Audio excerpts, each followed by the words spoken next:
గ్రామ పంచాయతీల్లో టెక్నాలజీతో శక్తివంతం చేయడం ద్వారా ఈ రోజు 1200 పంచాయతీలకి డిజిటల్ సదుపాయాన్ని కల్పించడం జరిగింది. అలాగే స్కిల్ డెవలప్మెంట్ కార్పొరేషన్ ద్వారా ఈ రోజు ప్రపంచంలోనే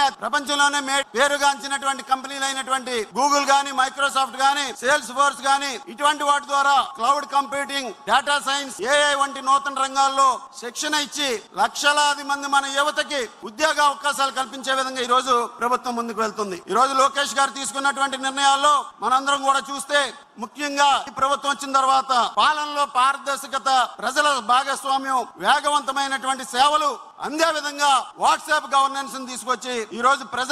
ప్రజలందరికీ కూడా మనమిత్ర యాప్ ద్వారా దాదాపు 161 సర్వీసెస్ ని ఈ రోజు ప్రభుత్వం అందిస్తుందంటే అది లోకేష్ గారు చేసినటువంటి ఆలోచన ఈ సందర్భంగా తెలియజేసుకుంటున్నా. ఒక వినూత్న ఆలోచన ద్వారా సామాన్య ప్రజల చేతిలో ఒక వాట్సాప్ ద్వారా హాయ్ అని పెడితే మనం ప్రభుత్వం ద్వారా అందేటటువంటి అనేకమైనటువంటి సేవల్ని పొందే విధంగా ఈ రోజు ప్రభుత్వం ఈ వాట్సాప్ గవర్నెన్స్ తీసుకురావడం జరిగింది. ఈ రోజు ఆ విధంగా అటు చంద్రబాబు నాయుడు గారు, ఇటు లోకేష్ గారు టెక్నాలజీని ఉపయోగించి గుడ్ గవర్నెన్స్ తీసుకొచ్చే విధంగా సామాన్య ప్రజల చేతిలో టెక్నాలజీ ద్వారా ప్రజా సేవలు అందించే విధంగా ఈ రోజు ప్రభుత్వం అన్ని విధాలుగాను కూడా ముందుకు వెళ్తుందని ఈ సందర్భంగా తెలియజేసుకుంటూ, వీటిలోనే కాకుండా మన ప్రభుత్వం చంద్రబాబు నాయుడు గారు గతంలో ముఖ్యమంత్రిగా ఉన్నప్పుడు విశాఖపట్నంలో ఫిన్టెక్ వ్యాలీ గాని, అదే విధంగా మెట్టెక్ జోన్ గాని, అమరావతి డ్రోన్ కార్పొరేషన్ ఏర్పాటు చేశారు. ఈ రోజు భవిష్యత్తులో వచ్చే సంవత్సరం నుంచి ఈ రాష్ట్రంలో క్వాంటమ్ వ్యాలీ ప్రారంభించి గతంలో ఏదైతే 1995లో చంద్రబాబు నాయుడు గారు సాఫ్ట్వేర్ రంగాన్ని తీసుకురావడం ద్వారా ఎంతో మందికి ఉపాధి కల్పించారో